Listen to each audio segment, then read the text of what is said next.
कहा जाता है कि आदिवासी वही है जहाँ जल जंगल जमीन है, और जहाँ जल जंगल जमीन का सीधा अर्थ होता है आदिवासी मूलवासी।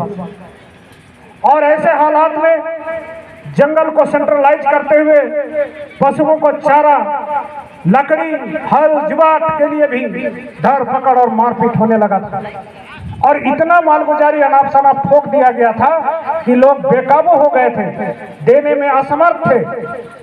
और ऐसे ही नहीं, साथ ही साथ आपका सामाजिक व्यवस्था, पाढ़ा व्यवस्था, ये भी चलाने लगा।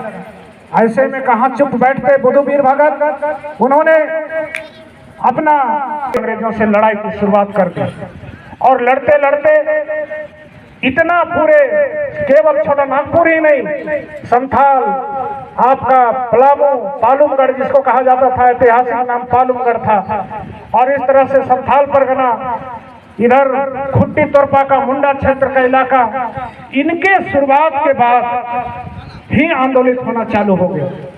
और ये भयंकर लड़ाई 1831-32 में आकर के अटक जाती है।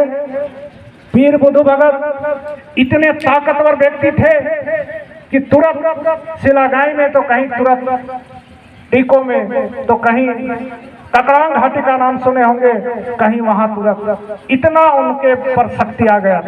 कहावत है, मैथोलॉजी तो मैथोलॉजी ही होता है, लेकिन फिर भी लोग विश्वास करते हैं कि जहां इसका गांव है सिलागाई टोंगरी, वहां एक उन्होंने जब बकरी चराने गया था जंगल में, तो पानी में टंगिया को धार करके जब एक बार मोटा सा सखुआ को छेव चलाया तो रद के कट गया। तब उनको एहसास हुआ कि ये पानी में इतनी शक्ति है। जब सिलागाई जाते अंग्रेज तो पता चलता कि ये टीको पहुंच गए हैं, जब टीको आते तो पता चलता ककरांग घाटी पहुंच गए हैं, और उसके बाद जब वहां छान मारते तो पता चलता ये सिर घाटी पहुंच गए हैं।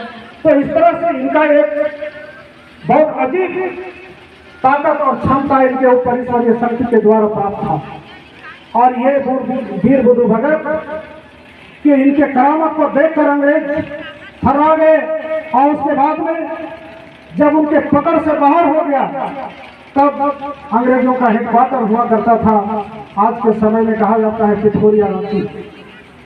और इनसे जब नहीं संभला तब इन्होंने बनारस से कर्नल इंपे को बुलाया, और कर्नल इंपे आने के बाद उन्होंने एक अपना अंग्रेज, और उन्होंने पता करते करते जब यहाँ पहुंचा कि वहां पर अवस्थित है, तो यहाँ देखा कि बहुत सारे भीड़ जुटी हुई थी बुद्धवीर भगत के सपोर्ट में अंग्रेजों से लड़ने के लिए।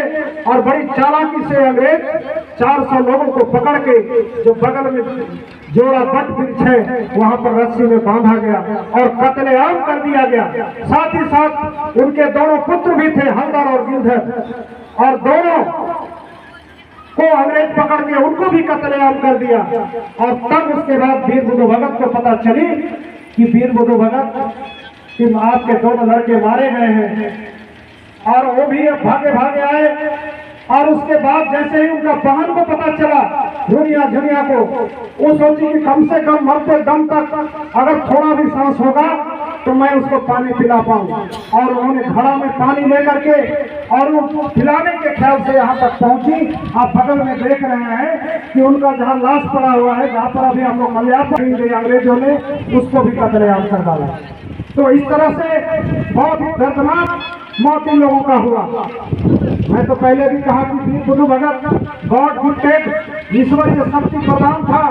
अंग्रेज को उन्होंने आकर के कहा कि अब मैं जिंदा रह के क्या करूं, मेरा पुत्र मारा गया, दोनों मेरी बहनें मारी गई, अब तो लगता है कि दुनिया में जीना भी व्यर्थ है।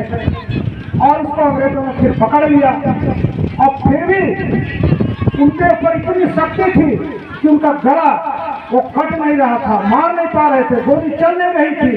ऐसे में उन्होंने कहा कि 3 बार धरती को, तलवार को जब तक आप नमन नहीं करवाएंगे मेरा गर्दन नहीं कटेगा। और उन्होंने ऐसा ही किया, तब जाकर के उनका गर्दन कटा। और कटने के बाद देखिए उनका चमत्कारी कि धड़ यही रह गया और उसका सर सिलागाई पहुंच गया। आज भी कहा जाता है कि उनका जो तलवार था उठा नहीं पाते हैं लोग। और पता नहीं उस टाइम के जमींदार थे सिंगी के वहाँ के लाल साहब लोग के यहाँ आज भी वो तलवार रखी हुई है, लोग उसको लोग पूजा करता है, ऐसे कहा जाता है। तो इस तरह से इतना पावरफुल और शक्तिशाली जुझारू आंदोलन करता थे जो अंग्रेजों को थरवा के रखे, और उन्हीं से प्रेरणा लेकर के तमाम बाद में जबरा दाना भगत उन्होंने प्लान किया, बोला बंगाल का सरकारी अधिनियम बनाया था जमीन सुरक्षा का, उसी को उन्होंने इम्प्लीमेंट करके यानी उसको लागू करके बहुत बड़ा हक दिलाए। और जो आज भी शान के साथ जब भारत का संविधान जब लागू हुए 1950 में, तो आज भी उनका पावर आपको दे रखा है। जो आज आप भी सुरक्षित है, हम भी सुरक्षित हैं, और एक इतना आ गया है कि ये देश का पहला शहीद व्यक्ति थे। और ये भी कहा जाता है, ये सत्य भी है, हम लोगों ने कलकत्ता म्यूजियम में जाके देखा भी कि इनका म्यूजियम में मूर्ति लगा हुआ था, पता नहीं इनका कौन सा गॉड पावर था।